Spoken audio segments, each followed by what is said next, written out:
예, 안녕하십니까. 부동산으로 부자되기 TV 부동산 신문 읽어주는 카페 공인중개사 임동성입니다. 오늘은 그 2019년 7월 12일 금요일자 신문이고요. 오늘 그 나주 혁신도시에 문재인 대통령께서 오셨었죠. 뭐 좋은 일 많이 있기를 좀 기대하고요. 이번 시간은 뭐 부동산 신문 읽어주는 시간이라서 한국경제신문의 부동산 파트고요. 제목은 상한제 불똥 재건축은 주춤, 뭐 신축 또는 뭐 신축 5년차, 10년차 아파트값 풍선 효과 그러는데 5년차, 10년차가 아니라 그냥 뭐 이제 분양권, 신축 분양권부터 5년차, 10년차 아파트 풍선 효과가 나오겠죠. 근데 제목은 일단 이렇게 달렸네요. 한국감정원 서울 주간 시세 2주 연속 0.02% 올라, 재건축 음마 잠실 주공 5단지 등 매수 문의 뚝 끊겨. 당연하겠죠. 매수 문의가 뚝 끊기는 게 아니라 제목 자체가 잘못했죠. 음마 잠실 주공 5단지 매수 문의 뚝 끊겨가 아니고 음마 잠실 주공 5단지 재건축 행방불명 안개 속 이렇게 해야 제목이 제대로겠죠. 5년차 레미안 대치 팰리스 전용 84 33평 26억 원 최고가. 분양, 둔촌, 주공, 흑석 3구역 등 하반기 일정 불투명. 그렇죠. 제목이 이렇게 들리죠. 재건축 조합하시는 분들이 이걸 어떻게 할지를 놔두고 조합원들끼리 경문을 벌이겠죠. 먼저 선분양해야 된다, 후분양해야 된다, 또 자금 사장 일정마다 틀릴 거고 아예 중단을 해야 된다. 치고받고 싸우고 엄청난 논쟁이 있겠죠. 정부가 민간 택지 분양가 상한제 도입을 기정사실화하자 부동산 시장에서 차별화 장세가 나타나고 있습니다. 희소 가치가 높은 입주 5년차 이내 신축 아파트가 입주 10년차 전후 준신축 아파트 값은 더 뛴 반면 수익성 악화가 예상되는 재건축 아파트 매수세는 줄어들고 있습니다. 서울은 사실 지방 공인중개사들은 대체적으로 그러더라고요. 이거 지방 사람들은 10년차 이내 아파트를 신축이라고 그러고요. 서울은 봐보면 거의 여기 기자분들은 지금 이렇게 했는데 서울 기준으로 하면 서울은 10년차 이내가 신축이고 20년차 이내도 11년차부터 20년차 거의 준신축, 거의 신축으로 그냥 쳐주시더라고요. 그분들은 워낙 아파트 물량이 적어서 그렇습니다. 지방하고 분위기 좀 다르고요. 신축, 준신축의 상승세는 통계에서도 나타나고 있습니다. 한국감정원에 따르면 이번 주 강남 4구 내 5년차에서 10년차 아파트 가격은 0.09% 올라 전주 마이너스 0.1%에서 큰 폭으로 상승 반전했습니다. 이렇게 좀 내줬고요. 중간 생략을 하고요. 상한제 효과는 못 볼 거. 부동산 전문가들은 대부분 상한제로 서울 집값을 잡기 어려울 것으로 예상했습니다. 중장기적으로 서울 시내 공급을 위축시켜 신축이나 입지가 좋은 구축의 시소성이 더 높아지기 때문입니다. 당연하겠죠. 그렇게 돌아가지 않을까요? 근데 어찌됐든 이런 현상입니다. 서울은 그린벨트 절대 못 풀어. 사실은 서울은 그린벨트를 풀만한 땅이 없어요. 땅이 광주광역시는 도너츠처럼 아니면 계란 노른자처럼 한가운데가 도심지고 하얀자는 그린벨트처럼 이 하얀 달걀 후라이로 치면 하얀 자가 엄청 많은데 서울을 보면 달걀 후라이로 보면 노른자가 다 퍼져가지고 하얀 자가 거의 지금 5% 정도밖에 안 남은 거예요. 그러니까 이 그린벨트를 풀 수 없다 이거잖아요. 그래 후세대한테 줘야 될 그린벨트 더 이상은 풀 수 없다. 그러면 할 수 있는 게 재건축인데 재건축을 틀어막았다. 그러면 뭐예요? 서울 시내에서는 그죠? 지금 현재 짓고 있는 통과된 분양권도 엄청 오를 거예요. 그다음 신규 아파트 여기는 5년차에서 10년차 오른다고 그러는데 제가 보기에는 신규 분양권, 지금 1년차, 2년차 지금 짓고 있는 거 곧 준공 떨어질 아파트, 그 다음에 이제 올해 준공 떨어졌다는 아파트, 1년차에서 10년차까지, 그리고 11년차부터 20년까지도 가격 엄청 오릅니다. 서울 사람들, 서울 중개사분들하고 이렇게 얘기를 나누면 서울 분들은 그냥 10년차에서 20년차도 그냥, 신축이라고 봐요. 왜냐하면은 서울 중개사분들이 지방에 내려오면 깜짝 놀란다고 말을 합니다. 깜짝 놀란다고. 예, 어떻게? 지방 사람들은 1년에서 10년 차만 신축이라고 보고 11년 차 나오면 그냥 다 구축으로 봐버린다고. 예, 뭐 그래서 그런 표현이 있습니다. 그래서 서울 사람들은 꼭 그렇지만 않은 것 같아요. 신문하고는 좀 다른 것 같습니다. 분위기가. 유리의 신사선 오늘 사업자 모집 공고 2022년 착공. 서울 지하철 2호선 3호선 유리의 신사역 20분 내 이동 가능하고요. 유리의 신사선 사업이 유리의 신도시 가락시장 삼성역 신사역 이렇게 연결되고 총 연작 14.8km 약 15km 다 되네요. 정거장은 11개소 차량기지 1개소 1조 한 5천억 정도 되네요. 사업 기간은 2018년부터 2027년까지 해서 뭐 준공할 예정인가 봅니다. 신사역, 을지병원, 학동사거리, 청담역, 봉은사, 삼성역, 하계울역, 헬리오시티, 가락시장, 유리신도시. 근데 뭐 이거 을지병원 빼놓고는 신사역 뭐 3호선 연결되고 학동사거리도 연결되진 거고 청담역도 뭐 9호선 있고요. 이렇게 지금 쭉쭉 삼성역도 뭐 2호선에 있죠. 하계울역도 이것도 3호선에 있고 이렇게 2호선, 3호선, 9호선 막 다 연결시켜 주는 것 같아요. 그래서 유리신도시가 완공되면 엄청 좋아질 것이다. 뭐 이런 내용입니다.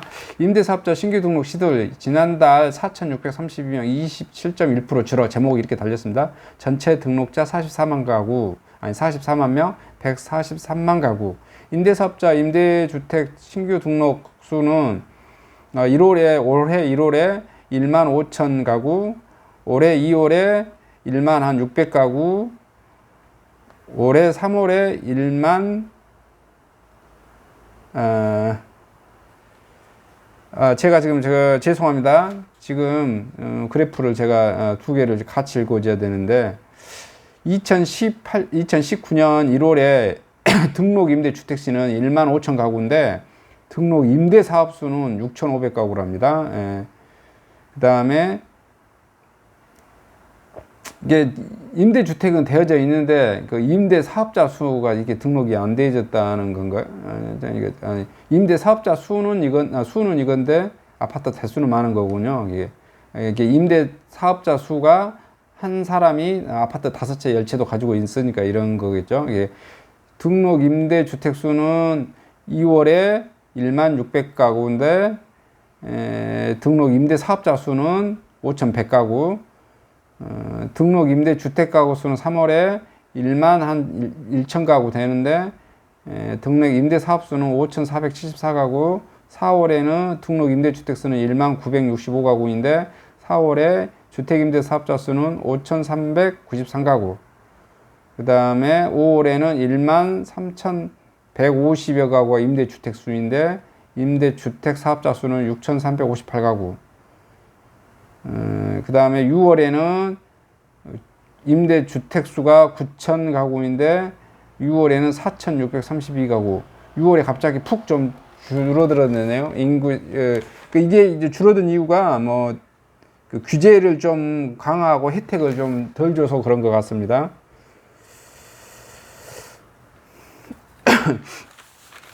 그리고 매일경제신문에는 분당, 과천, 강남 인근으로 번진 집값 상승. 이것은 지금 이제 한국경제신문 인계 제목은 더 잘 뽑아낸 것 같아요.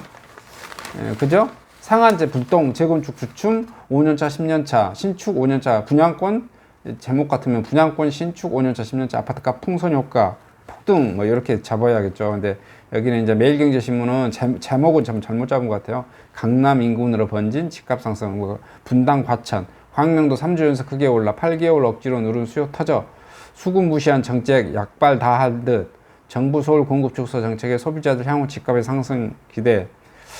수도권이 아파트 공급 부족이라는 구조적 문제를 제대로 인식하지 못한 행동 지적이다. 뭐 이렇게 나와졌고요.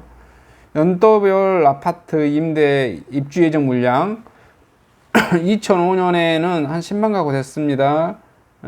경기도네요. 서울은 약 6만 가구. 2007년에는 약 한 8만 가구 된 것 같아요. 경기도가. 2007년에 한 5만 가구 되나요? 서울은. 그래프로 지금 읽어주는 거라서요. 2009년에는 약 한 12만 가구 경기도가 된 것 같고요. 서울이 약 한 뭐 4만 가구 된 것 같아요. 2011년에는 경기도가 한 6만 가구 되고 서울이 한 3만 가구 되는 것 같고요. 2013년에는 서울이 한 6만 가구 좀 못 되고요. 서울은 한 2014년 2만 가구 좀 넘은 것 같아요. 2014년에는 경기도가 한 6만 가구, 서울이 한 3만 가구. 2015년에는 경기도가 한 8만 가구, 서울이 한 2만 가구. 엄청나네요. 2017년에는 경기도가 약 한 12만 가구가 된 것 같고요. 서울은 2만 가구 조금 넘습니다. 지금 서울하고 경기도가 어마어마하게 격차가 벌어지죠. 2018년에는 약 경기도가 15만 가구 공급되는 반면 서울에는 3만 가구 공급됐네요. 2019년에도 경기도는 14만 가구 공급되는데 서울은 약 3만 가구 공급됩니다. 2021년에는 경기도가 많이 좀 8만 가구 정도로 떨어지네요. 그리고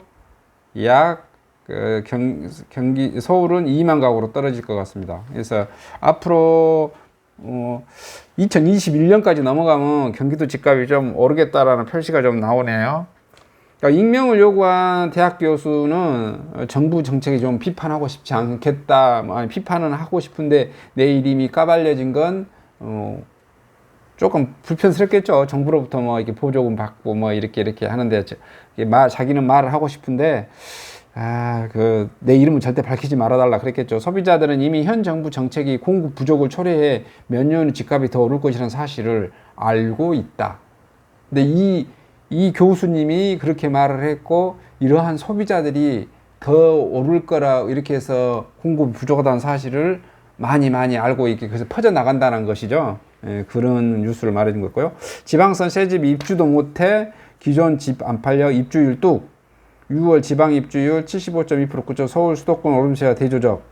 서울과 수도권 아파트 매매 시장은 다시 끌어오르고 있지만 지방은 주택 매매가 잘 거래가 이루어져 입주마저 지연되고 지금 광주 광역시의 효천 1지구 그 다음에 옆에 봉선지구 옆에 지금 갑자기 지구 이름이 생각이 안 나버리는데 그것도 지금 현재 봐보면 그 입주율이 굉장히 낮다고 그래요. 입주율이 낮은 이유가 그 새 아파트를 분양받는데 헌 아파트 지금 팔려야 되는데 그것도 임차인들도 그게 좀 헌 아파트가 이게 돌아야 되거든요. 근데 경제가 지금 주 52시간 그다음에 소득주 성장 그다음에 최저임금 실질임금 주휴수당까지 하면 10,000원이 넘죠. 10,000원 실제 넘어버렸습니다 이미. 그래서 전 세계적으로 지금 우리가 몇 위 정도 된가요? 한 2, 3위 된가요? 이게 그 소득 대비로는 엄청 높은 것 같아요. 그래서 지금 현재 봐보면 계속 경제신문에 보니까 자영업자 폐업률이 계속 증가하고 있고 그 다음에 저소득층자들 그 실업률이 높아져 가고 있어요. 특히 30, 40대 실업률도 높아져 가고 있고 그래서 이렇다 보니까 젊은 가장들은 직장을 잃고 그 다음에 60대인 공공근로 취업률만 높아가고 있고 이게 딱 보이죠. 그러니까 지금 중산층들이 좀 무너져 있다 보니까 이사가 많이 이렇게 원활하지 못한 것 같아요. 그래서 이게 현명한 방법은 효천지구라든지 이렇게 지금 새 아파트 광주 효천지구 같은 경우 어떻게 해야 될까요? 그죠? 싸게 빨리 줘야 돼요. 싸게 빨리. 돈 많으신 분들은 계속 버티셔도 되고요. 박원순표 역세권 청년주택 3년간 입주 예산 집행률 고작 20% 머물러 8만 가구까지 늘린다고 했지만 주민 반대에 착공 못해 곳곳 태반. 시하고 자치구는 서로 책임 떠넘겨. 이제 역세권 이게 봐보니까 많이 좀 반대하는 사람 많은 것 같아요. 2017년 약 252억 원 근데 실제 예산 지출은 5,700억 원, 0.2% 되어졌네요. 2018년에는 약 85억 원, 그래서 약 58억 원, 약 69% 지출 집행됐고요. 2019년에는 333억인데 약 80억 원, 24% 집행됐습니다. 총 이렇게 해서 670억 원 중 139억 원, 20% 집행되어졌네요. 사업이 되게 안 되고 있다고 보시면 되겠죠. 곧 뭐 임기도 끝나가는 것 같은데 거의 뭐 지진부진하다가 끝날 것 같습니다. 3년간 입주율 빵 프로네요. 이게 박원순 표 역세권 청년시대 3년간 입주율 빵 프로. 청년들한테 기대감만 잔뜩 주고 해결한 건 하나도 없다. 뭐 이렇게 되어진 것 같습니다. 깐깐해진 임대주택 등록 건수. 아까 이거 뭐 읽었으니까 이건 뭐 생략하겠습니다. 이상 한국경제신문 뭐 이렇게 다 마치고요. 매일경제신문 다 마치도록 하겠습니다. 하여튼 오늘 가장 주된 핵심 요인은 재건축이 불가능해서 그 시민들이 많이 알게 돼서 가격이 뭐 지금 신축 아파트들이 튀어오른다. 이런 게 핵심 내용이고요. 저는 나주 혁신도시에서 네이버 카페 빛가람이 혁신도시 카페를 운영하고 있는 카페직입니다. 카페란 상호는, 카페 부동산이라는 상호는 제가 카페를 운영해서 알기 쉽게, 상호를 기억하기 쉽게 해서 붙여놓은 이름이고요. 저는 지구 단위 토지 중개, 그 다음에 아파트 상가, 신축 건물, 그 다음에 뭐 꼬마 빌딩, 중점 거래하고 있습니다. 그리고 이렇게 부동산 매매도 그 유튜브로 계속 공급해 드리고 있고요.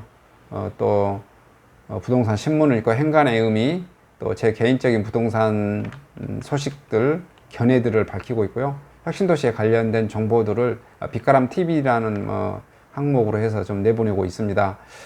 정보를 얻고 싶으신 분들은 구독 신청해 주시고요. 부동산 물건은 010-727-4080으로 전화를 해서 주셔도 좋고요. 문자로 보내주셔도 좋습니다. 또 많은 지인분들께 구독 또 요청도 좀 해주시고요. 추천도 좀 부탁드리겠습니다. 감사합니다.